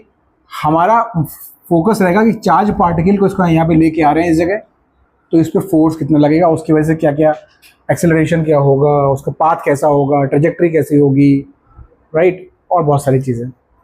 ठीक, पहले तो समझो कि इस फोर्स को दिया था लॉरेंट्ज ने, इसलिए इस फोर्स को लॉरेंट्ज के नाम पे ही उसको अमर कर दिया गया, बोला गया लॉरेंट्ज फोर्स। ये होता वही है, force on a charge particle because of a magnetic field. तो कभी एग्जाम में लिख के आ जाए लॉरेंट फोर्स लिखो तो बोलो ये कौन सा फोर्स है, तो इससे तो कोई हमारी दोस्ती नहीं है। तो लॉरेंट्ज वही है जिसने ये फोर्स दिया। ठीक है, इसका फॉर्मूला होता है, इसको बोलते हैं एफ बी। एफ बी इसलिए बोलते हैं क्योंकि टिपिकली इलेक्ट्रोस्टैटिक वाले को एफ ई बोलते थे। अभी क्वेश्चन ऐसे भी आएंगे यहाँ पे ई और बी दोनों होगी, तो कैसे करेंगे आइडेंटिफाई, इसलिए ये एफ बी होगी। इसकी वैल्यू है क्यू, मतलब चार्ज पार्टिकल की वैल्यू, चार्ज उसका, ब्रैकेट में V cross B, Q V cross B, Q V cross B. In terms of magnitude, this can be written as QVB sin theta. QVB sin theta. Where what is theta? Theta is the angle between. Theta is the angle between V vector and V vector. Direction जो V cross B की होगी, तो direction में हम V cross B करते रहेंगे, लेकिन नहीं V क्रॉस B नहीं करेंगे। हर अलग अलग सिनेरियो में हमारे पास अलग अलग रूल है। मैं आपको सिंगल एक ही रूल बताऊंगा, वो सब जगह चल जाएगा। बट कहीं आप फंस जाओ तो ये अल्टीमेटली इट्स क्रॉस प्रोडक्ट, इसकी डायरेक्शन V क्रॉस B से निकलेगी। जैसे कि मान लो अभी हमारे पास मैग्नेटिक फील्ड है कुछ इस तरीके से, इस स्पेस में मैग्नेटिक फील्ड है कुछ इस तरीके से। इसका मतलब क्या है, मैग्नेटिक फील्ड अंदर जा रही है, राइट। अब इस तरीके से मैग्नेटिक फील्ड को दिखाएंगे, ये इस शक्ल को पहचान लो। बहुत सारे प्रॉब्लम में आपको इस तरीके से मैग्नेटिक फील्ड बना के दी जाएगी। आपको क्या बोला जा रहा है कि यूनिफॉर्म मैग्नेटिक फील्ड है और in the plane of the paper, अगर आप पेपर को देख रहे हो, in the plane of screen perpendicular, right, इस तरीके से मैग्नेटिक फील्ड है। अगर यहाँ पे डॉट लगे होते तो बस ये बाहर आ रही होती। ये मैग्नेटिक फील्ड आपको सोचनी पड़ेगी, विजुलाइज करनी पड़ेगी, ऐसे है चल रही है परपेंडिकुलर टू द प्लेन। अब यहाँ पे एक अंकल आते हैं चार्ज पार्टिकल v वेलोसिटी से, ठीक है। तो मान लो ये v वेलोसिटी से यहाँ पे आए, इन पे फोर्स क्या लगेगा, तो निकाल लेंगे क्यू v साइन थीटा। वो बड़ी बात नहीं, क्यू दिया होगा, v दिया होगा, b दिया होगा, वो निकालना बड़ी बात नहीं है। पहले डायरेक्शन समझो, v क्रॉस b, अगर मतलब एकदम नेटिव फॉर्म में v, दो वेक्टर्स का क्रॉस प्रोडक्ट का डायरेक्शन निकालना है तो राइट हैंड थंब रूल जो लगाते हैं वो लगाएंगे। v क्रॉस b, तो v है ये, v है ये ऐसे, और क्रॉस b मतलब इसको ऐसे घुमाना है कि हम v से b की तरफ जाएं, v से b की तरफ जाएं। तो मतलब क्या होगा, ये v है, b मतलब अंदर जाओगे आप, ये अंदर है, v क्रॉस b थंब कहाँ आ रहा है, ऊपर आ रहा है। तो इसका मतलब इस पार्टिकल पे फोर्स ये लगेगा। अगर ना समझ में आया तो फिर से पूछ लो। अगर ये इस तरीके से मूव कर रहा है, मैग्नेटिक फील्ड अंदर है, ठीक है, मैग्नेटिक फील्ड अंदर है, सॉरी ये मूव कर रहा है ऐसे, और मैग्नेटिक फील्ड इस तरीके से अंदर है, सॉरी ये अंदर है, राइट। तो मैंने क्या किया था, v क्रॉस b, अंदर की साइड गया मैं, v वेक्टर ये समझ लो, ये क्रॉस b अंदर है, v क्रॉस b, तो थंब मेरा ऊपर आ गया, ये हो गया फोर्स का डायरेक्शन। ये फोर्स का डायरेक्शन तब होगा जब चार्ज पॉजिटिव है, ठीक है। सो डायरेक्शन ऑफ फोर्स में दो चीजें लिख रहा हूं। डायरेक्शन ऑफ फोर्स में v cross b when charge is positive, when charge is positive, अगर ये हो जाएगा opposite to v cross b when charge is negative। मतलब इसी एग्जाम्पल में अगर चार्ज नेगेटिव होता, मान लो यही एग्जांपल होता, हमारे पास मैग्नेटिक फील्ड इस तरीके से चल रही है, मान लो प्रोटॉन की जगह इलेक्ट्रॉन आ जाता है, मान लो वाला प्रोटॉन था, ये इलेक्ट्रॉन आ गया। इलेक्ट्रॉन पे फोर्स ऑपोजिट लगेगा, आया वेलोसिटी लेके ऐसी, v क्रॉस b हुआ ऐसा ऊपर, लेकिन हम अरे 400 नेगेटिव है, v क्रॉस b ऊपर आ रहा है, इसका मतलब फोर्स नीचे आ जाएगा। जो v क्रॉस b की डायरेक्शन आ रही है उसका उल्टा कर दो अगर चार्ज नेगेटिव, ठीक। तो ये हो गया। अब इससे एक सिंपल रूल है, क्योंकि कई बार v क्रॉस b करने में उतना कंफर्ट नहीं आता, तो एक सिंपल रूल है, इसको बोलते हैं right hand palm rule. Right hand palm rule, ठीक। ये क्या बोलता है? ये बोलता है भाई कि आपके पास एक राइट हैंड पाम है, राइट हैंड पाम, इसको आप ऐसे ओपन करिए, फिंगर्स को लगाइए आप डायरेक्शन ऑफ मैग्नेटिक फील्ड, मतलब अंदर, तो फिंगर्स हो गए अंदर, फिर घुमाओ अंगूठे को towards velocity of the charge particle, अगर पॉजिटिव है तो, ठीक है। तो ये ले लिया। अब ये हुआ कि भाई मैग्नेटिक फील्ड मेरी अंदर आ गई, वेलोसिटी मेरी ये है अंगूठे की तरफ, चार्ज पार्टिकल ऐसे आया, तो मेरा पाम जिधर ओपन हो रहा है उधर फोर्स है। ऋतिक रोशन की तरह आपको पाम अपना एसेस करना है। पाम अगर ऊपर की तरफ ओपन हो रहा है तो ये आपको फोर्स का डायरेक्शन है, अगर पॉजिटिव है। अगर नेगेटिव होगा तो वही चीज़, जो डायरेक्शन है उसका उल्टा कर दो। तो ये राइट हैंड पाम रूल है। आपको सिंपली ये करना है, पहले मैग्नेटिक फील्ड के सबसे पहले पाम को देखो, फिंगर्स को देखो, फिंगर्स गई अंदर, क्यों? क्योंकि मैग्नेटिक फील्ड अंदर है। फिर थंब को घुमाया in the direction of velocity, ऊपर आ गया, पाम इज ओपनिंग, तो ये फोर्स हुआ। अगर पॉजिटिव चार्ज है तो, नेगेटिव है तो नीचे, ठीक है। तो इस तरीके से, चलो मान लो मैंने आपको इस तरीके से दिया, इसको जज करो आप। मैंने मैग्नेटिक फील्ड बनाई ऐसे,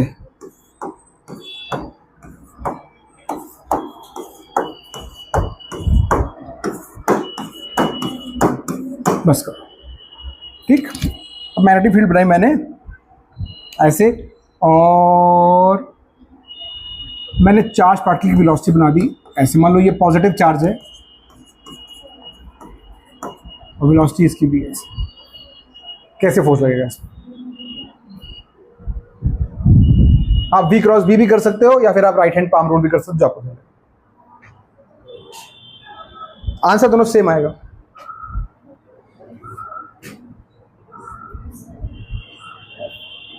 टुवर्ड्स लेफ्ट आएगा, ऐसे आ रहा है। चलो देख लेते हैं। मैग्नेटिक फील्ड बाहर, ओह ये डाउनवर्ड्स है, बाहर रखो, हाँ। मैग्नेटिक फील्ड आप लोगों की तरफ है, मेरा अंगूठा नीचे, क्यों? क्योंकि मेरा चार्ज पार्टिकल है, और ये पॉजिटिव चार्ज है, ठीक, समझ गए? That's the direction of force. अब वैल्यू देखो हमेशा होगा अपने पास Q we B sine theta, direction ये वैल्यू होगी हमारे पास साइन थीटा। वो वी क्रॉस भी खाली तब यूज करेंगे, देखो फोर्स को इस फॉर्मूले पे आप कब जाओगे? इस फॉर्मूले पे आप तब जाओगे जब आपको देगा भाई v is 3i cap 2j cap, b is 6k cap. अब मुझे निकाल, तो अब आप इज्जत से क्रॉस प्रोडक्ट को लगा के करो, वही अपना डिटर्मिनेंट बना के आई जे के वट, ठीक है। नॉर्मल केस में, नॉर्मल प्रॉब्लम्स में वो नहीं होगा। नॉर्मल प्रॉब्लम्स में आपको थीटा जज करना पड़ेगा। More often than not theta 90 होगा इस केस में, क्योंकि मैग्नेटिक फील्ड जनरली 99.9% केसेस में या तो उस प्लेन के अंदर होती है या बाहर होती है, और वेलोसिटी उसके पास, प्रॉब्लम मेकर के पास भी ज़्यादा ऑप्शंस होंगे नहीं, तो कैसे भी बना। अब इधर तुम कहीं भी वेलोसिटी बना लो 90 डिग्री एंगल है, क्यों? क्योंकि जब मैग्नेटिक फील्ड इस प्लेन के ही परपेंडिकुलर है, तो इस प्लेन में कुछ भी बना लो लाइन, सब पे 90 डिग्री एंगल आएगा। जो v वेक्टर है और जो b वेक्टर है हमेशा परपेंडिकुलर होंगे, इसलिए more often than not theta 90 होता है। तो इफ थीटा इज 90 डिग्री, तो आपका फोर्स सिंपली निकल जाएगा QVB। तो उस तरफ आपको जाना नहीं है उधर, अगर हमको सीधा सीधा Q दिया है, V दिया है, B दिया है, ठीक। कभी कभी थीटा आपको दे सकते हैं, हम लोग करेंगे इसकी प्रॉब्लम भी करेंगे जब थीटा 90 नहीं होगा, तो वो भी कर लेंगे। लेकिन अभी आप समझो कि पहली बार सिंप्लीफाइड फॉर्म में सीख रहे हो, तो ये फॉर्मूला इसके लिए है, डायरेक्शन के लिए अपने पास राइट हैंड रूल है, और वैल्यू के लिए ये अपने पास है, ठीक है। तो अब एक क्वेश्चन करा देता हूँ बढ़िया सा, थोड़ा सा, नहीं तो नींद आने लगती है ना अगर मैं बोलता रहूँगा तो, so that you guys are not sleepy.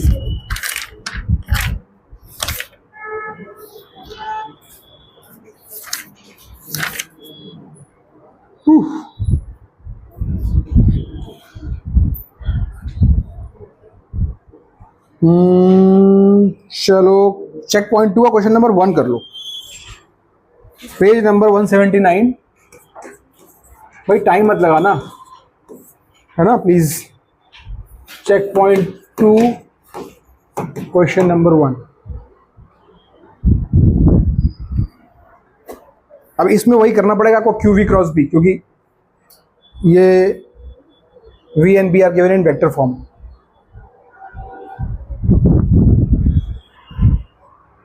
मस्त बारिश हो रही है बाहर।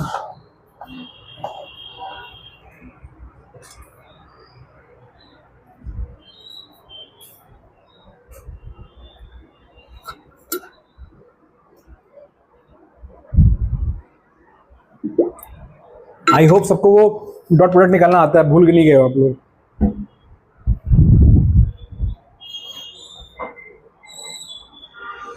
जो लोग भूल गए उनके मैं लिख देता हूँ भाई।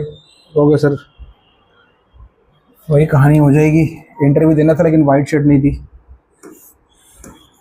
आई कैप, जे कैप, के कैप, ठीक है। ये हो जाएगा, मान लो एक वेक्टर है A1 आई कैप, A2 जे कैप प्लस A3 के कैप। ये A वेक्टर है और ये B वेक्टर है, B1 आई कैप, B2 जे कैप प्लस B3 के कैप। तो A क्रॉस B अगर कर रहे हैं तो पहले A आएगा, A1 A2 A3, फिर B में आ जाएगा B1 B2 B3।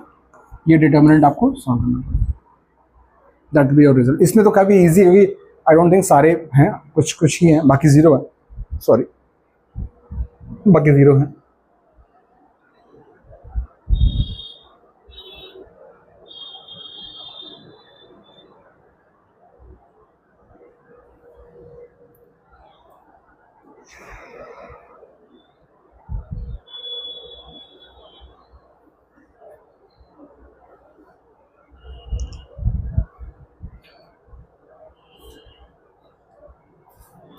यहाँ पे V क्रॉस B करना है आपको, और उसके बाद उसको Q से मल्टीप्लाई कर देना है।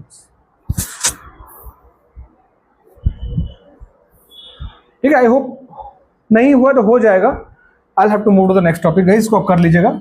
Simply F B is equal to Q into V cross B करना है आपको, बड़े प्यार से वी और बी सब कुछ दिया हुआ है।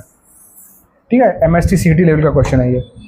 ठीक, चलो अब आते हैं motion of a charge particle.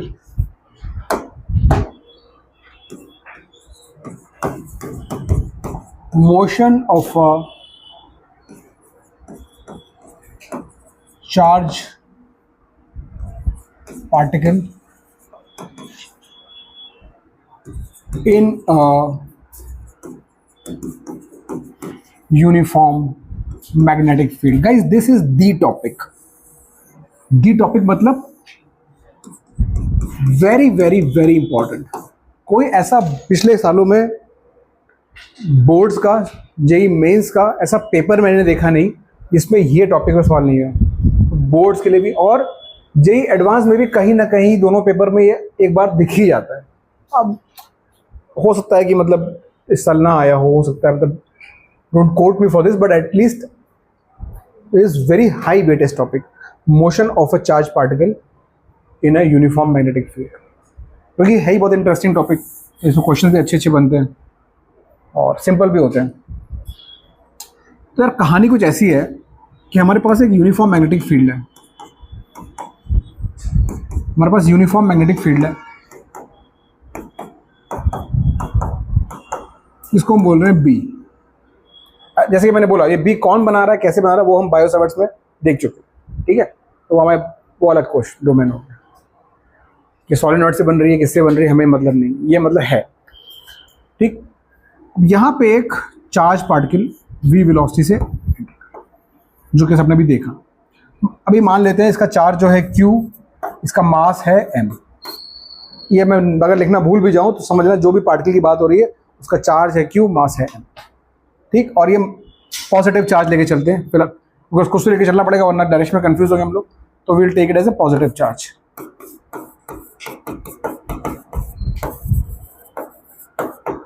होगा क्या, मान लो किसी ने लाके इसको ऐसे छोड़ा, अब ये कैसे यहाँ पे एंटर हुआ, किसने इसको छोड़ा, इसको वी वेलोसिटी कैसे मिली, वो सब हमारे मतलब की बात नहीं। फैक्ट इज ये इस स्पेस में भी दिख रहा है और इसको वी वेलोसिटी यहाँ से मिली हुई है। अब ये आगे क्या होगा इसका, क्या ये ऐसे चलता रहेगा, क्या ये एक्सीलरेट होगा, क्या ये एक्सीलरेट नहीं होगा, क्या ये रिटार्ड होगा, क्या इसकी ट्रेजेक्ट्री होगी, ये क्वेश्चन है। तो ट्रेजेक्ट्री तो होगी इसको डियर इसकी सर्कुलर। क्यों, आपको ये सर्कुलर मोशन में पढ़ाया गया है न्यूटन्स लॉ में बहुत डिटेल में कि अगर force and velocity are perpendicular, object undergoes a circular motion. Recall our discussions. मतलब सर्कुलर मोशन में क्या होता है, इस पॉइंट पे देखो फोर्स क्या होता है टुवर्ड्स द सेंटर। अब ये फोर्स कहीं से भी आ सकता है, मतलब टेंशन फोर्स हो सकता है, इलेक्ट्रोस्टैटिक फोर्स हो सकता है, कोई और फोर्स हो सकता है, ग्रेविटेशनल हो सकता है, बट ये है कि ऑब्जेक्ट को मूव करना है perpendicular to the force, object को मूव करना है perpendicular to the force, object को मूव करना है परपेंडिकुलर टू द फोर्स। अगर ऐसा है कि फोर्स हमेशा परपेंडिकुलर है, फोर्स हमेशा परपेंडिकुलर है आपकी वेलोसिटी के, तो you will undergo a circular motion. तो इस केस में भी कुछ ऐसे होगा, आपने भी थोड़ी देर पहले देखा था, इसका अगर हम डायरेक्शन ऑफ फोर्स निकालें तो ये हो जाएगा हमारा राइट हैंड, ये गई फिंगर्स अंदर, ये गया ऐसे, तो ये गया ऊपर। तो इसका मतलब इस पे फोर्स लगेगा ऐसे, इसको जाना है ऐसे, है ना। ये नादान चार्ज पार्टिकल जो घूमता हो, ये आगे मैग्नेटिक फील्ड में बिना जाने हुए सीधा सीधा जा रहा था, लेकिन जैसे ही मैग्नेटिक फील्ड में आया, जैसे ही आया किसी ने खींचा उसको ऊपर, ऐसे आया उसको खींचा, मतलब जाना उसको आगे, खींच रहा उसको ऐसे। तो इसका मतलब इधर कहीं इसका सेंटर हो जाएगा और ये कुछ इस तरीके से सर्कुलर मोशन करेगा। जब वो यहाँ पहुँचेगा कहीं पे, जब वो यहाँ पे पहुँचेगा कहीं पे, तो ऐसे होता ही क्या होगा, इधर एक फोर्स लग रहा है, जाना इसको इधर है, तो टर्न होगा। एक बार टर्न हुआ, अब एक बार मान लो टर्न हो गई, इसकी वेलोसिटी ऐसे हो गई। अब आप देख लो फोर्स किधर आएगा, अब वेलोसिटी ऐसे है, ठीक। ये रही आपकी राइट हैंड पाम, अंदर टुवर्ड सेंटर आ रहा है, यहां पे देख लो अंदर, वेलोसिटी ऊपर। तो ये आप कहीं पे भी देख लो, अब यहां पे देख लो फोर्स का डायरेक्शन अंदर। As a matter of fact इस सब जगह ऐसे ही होगा, इस पे पूरे टाइम फोर्स एक सेंटर की तरफ लगेगा and it will undergo a circular motion. considering V is perpendicular to B. If V is perpendicular to B, this will undergo a circular motion. Circular motion होगा तो पहला सवाल आता है कि इसका सेंटर किस तरफ होगा। सर्कुलर अगर यहाँ पे खड़ा है, अब सर्कुलर मोशन कराना है आपको, तो कैसे कराओगे, ऐसे भी करा सकते हो, ऐसे भी करा सकते हो, ऐसे भी करा सकते हो, ऐसे भी करा सकते हो। मतलब सेंटर इधर हो सकता है, सेंटर नीचे हो सकता है, सेंटर इधर हो सकता है, सेंटर इधर भी हो सकता है। सेंटर किधर होगा, सेंटर होगा in the direction of force. Centre is in the direction of force. Centre निकल गया, पाथ निकल गया, अब नेक्स्ट रेडियस चाहिए। रेडियस क्या होगी इसकी, तो भाई रेडियस ये होगी कि इसको सर्कल में चलाने वाला कौन है, वो लॉरेंट्ज फोर्स जो उसको घुमा रहा है। वरना ये तो अगर ये मैग्नेटिक फील्ड यहां से हटा दो तो ये तो बड़ा हैप्पी आगे जा रहा था सीधे। इसको घुमाने वाला कौन था, ये मैग्नेटिक फोर्स। कौन सा, q we B sine theta. V is perpendicular to B, तो क्यू वी बी हो गया, साइन 91 हो गया। तो ये क्यू वी बी की करामात है जो इसको घुमा दिया इसने। इसका मतलब ये हुआ कि ये जो mv²/r है वो किसके बराबर होगा, क्यू वी बी के बराबर होगा। अगर इसकी रेडियस को r लिया जाए तो mv²/r इसको चाहिए सेंट्रीपिटल फोर्स, ठीक, इसको चाहिए ये, और इसको देने वाला सिर्फ एक ही फोर्स है, वो है क्यू वी बी। साइन 90 को मैंने हटा दिया यहां से because v is perpendicular to B, right guys. तो अब यहां से आप देखो एक वी से एक स्क्वायर का हैप्पी बर्थडे हो गया है, तो यहां से आर आपका निकल के आ जाएगा m v upon q B. I cannot emphasize more, this is very very important formula. This is the radius of a charged particle in a uniform magnetic field B whose charge is q and its velocity is v. This is the radius. अब ये radius आ गई तो इसको आप ऐसे भी लिख सकते हो, mv क्या है, momentum. In terms of momentum आप इसको ऐसे लिख सकते हो, इन टर्म्स ऑफ मोमेंटम इसको आप ऐसे लिख सकते हो, p अपॉन क्यू बी। एक नया फॉर्मूला, तो दिस इज अगर फॉर्मूला नंबर 1 है तो ये 1.1 है। 1.2 क्या होगा, मोमेंटम का एक और फॉर्मूला होता है, P equal to root two m K. कितने लोगों को याद है in terms of kinetic energy?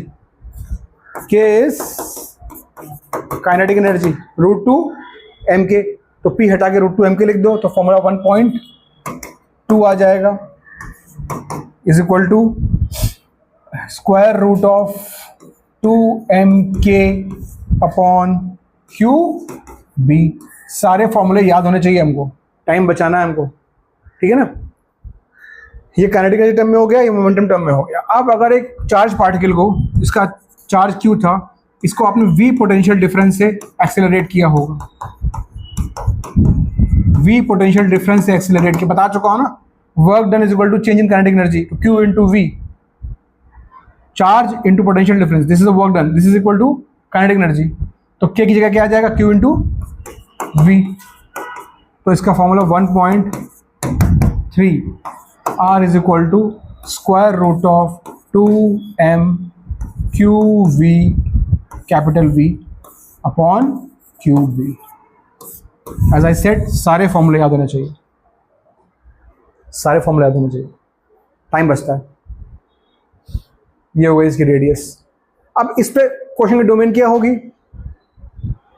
एक यूनिफॉर्म मैग्नेटिक फील्ड में एक प्रोटॉन गया, एक इलेक्ट्रॉन गया, एक न्यूट्रॉन गया, एक कोई और अल्फा पार्टिकल गया, इसकी रेडियस ज़्यादा होगी, रेशियो निकालो, इसका रेशियो निकालो। मालूम है यार कि आपको मास से रेशियो पता है, प्रोटॉन का, इलेक्ट्रॉन का, सबका कैसे चलता है, न्यूट्रॉन का, है ना, अल्फा पार्टिकल का, आपको सबके चार्ज पता है, एक का ई है, एक का 2e है, राइट, ये सब पता है, ठीक है। स्टार्टिंग में वेलोसिटी आपको सेम दे देंगे, बी सबके लिए सेम है क्योंकि सब सेम मैग्नेटिक फील्ड जा रहे हैं, तो रेडियस निकाल सकते हो, रेडियस का रेशियो निकाल सकते हो। तो ये हजार मतलब बोर हो जाते हो क्वेश्चन हर साल, मतलब बेशर्मों की तरह हर साल क्वेश्चन आ जाते हैं ये रेडियस कंपेयर करने वाले ही करने वाले। अल्टीमेटली गेम होगा मास का उस पार्टिकल के एंड उसके चार्ज का, m बाई क्यू रेशियो जो है ये डिसाइड कर, क्योंकि v जनरली वो सेम रखते हैं। कभी कभी बोल देंगे कि एक अल्फा पार्टिकल और एक न्यूट्रॉन, या फिर एक प्रोटॉन एक न्यूट्रॉन, इनकी काइनेटिक एनर्जी सेम है, वो यूनिफॉर्म मैग्नेटिक फील्ड में गए perpendicular to the magnetic field, दोनों के रेडियस में क्या होगा, आपको लोग काइनेटिक एनर्जी सेम बोल रहा है, ठीक है भाई। बी भी सेम हो गया, मान लो क्यू भी सेम है तो मास डिसाइड करेगा, अगर क्यू भी डिफरेंट है तो ये रेशियो डिसाइड करेगा।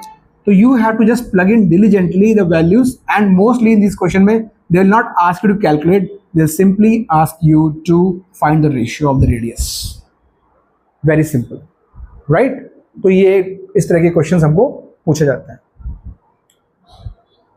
आई think someone is there to meet मी,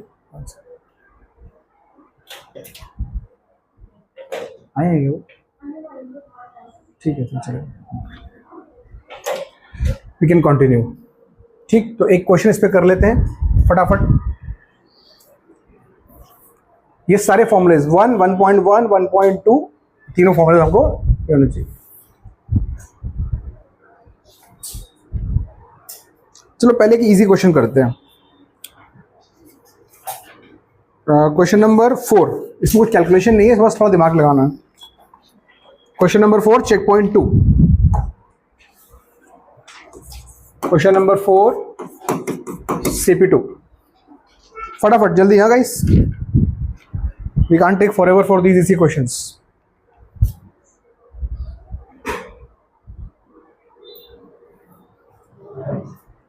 क्या करना है, सिर्फ देखना है कि वो किस तरफ बेंड हुआ है, किस तरफ बेंड हुआ है, तो सेंटर किस तरफ आ रहा है, सेंटर जिस तरफ आ रहा है उस तरफ फोर्स है। हाँ जस्ट 2 मिनट्स, ठीक है। तो क्या आपने को जज करना है कि वो घूमा कैसे, ऐसे, तो सेंटर किस तरफ है, इधर, तो फोर्स किधर है, तो पार्टिकल कैसा हो सकता है, पॉजिटिव नेगेटिव, ठीक है।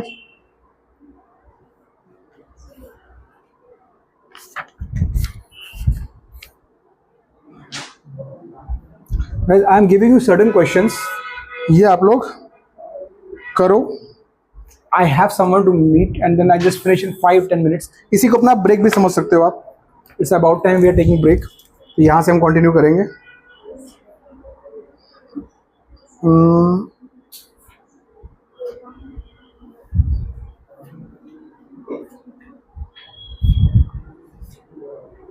इसी चेक पॉइंट 2 के कुछ क्वेश्चन दे रहा हूं। क्वेश्चन नंबर 7, क्वेश्चन 6 भी हो जाएगा, 6 and 7, 6, 7 and 9,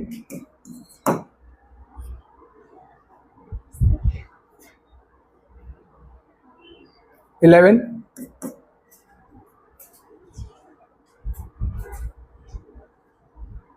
हाँ ठीक है, इतने काफ़ी है, ठीक है। So it's a break plus these 4 questions and will resume the class about 15 minutes, हाँ ठीक है, ओके।